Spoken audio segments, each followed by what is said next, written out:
बिस्मिल्लाहिर्रहमानिर्रहीम, अस्सलाम वालेकुम। आज हम बात करेंगे बेसिक ग्रामर की। और ये जो ग्रामर है ये आइल्स की राइटिंग एंड स्पीकिंग दोनों के लिए बहुत ही ज़्यादा फ़ायदेमंद है। आप इस लेक्चर को ध्यान से देखें, सुने और कोशिश करें इसको नोट करें और जो चीज़ें बताई जा रही हैं इनको याद कर लें। इसके अलावा ग्रामर के रिलेटेड जो भी आपके पास प्रीवियस नॉलेज है कोशिश करें सारे का सारा भूल दें। तो आइए बिला तखीर हम अपने टॉपिक का आगाज़ करते हैं। सबसे पहले समझे सेंटेंसेस।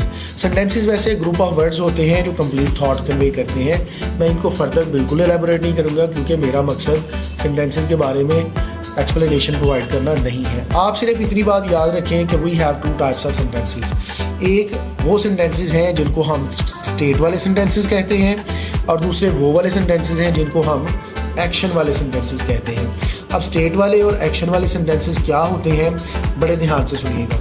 हम सबसे पहले बात करते हैं स्टेट की। स्टेट क्या होती है? State means to be something. Condition यानी कि हालत, किसी चीज़ का कुछ होना, कुछ करना नहीं, किसी चीज़ का कुछ होना जिन फिक्रों में बताया जाता है वो फिक्र स्टेट के कहलाते हैं।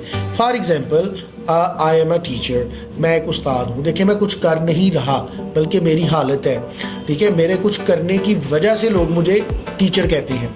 सिमिलरली अगर आप कुछ नहीं करते, कुछ नहीं है, यानी कि आप नेगेटिव सेंटेंसेस बनाना चाहें तो सिंपली इज एम आर के बाद आप नॉट लगाएंगे, जैसा कि आप इस फिक्रे में देख सकते हैं, I am not a teacher.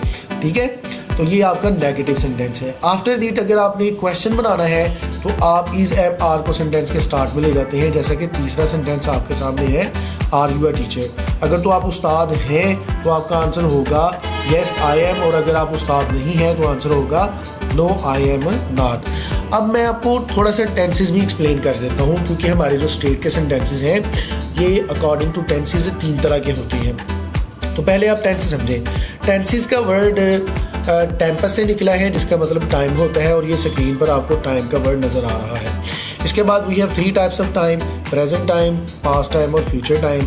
और टाइम के अकॉर्डिंग अगर तो हमारे सेंटेंसेस प्रेजेंट के होंगे तो यहाँ पे इज एम आर लगेगा अकॉर्डिंग टू सब्जेक्ट, और अगर तो पास्ट के होंगे तो यहाँ पर वाज वर लगेगा अकॉर्डिंग टू सब्जेक्ट, और अगर फ्यूचर के होंगे तो यहाँ पे विल बी और शैल बी लगेगा अकॉर्डिंग टू सब्जेक्ट। यहाँ तक अगर आपको किसी किस्म की कन्फ्यूजन है तो यहाँ से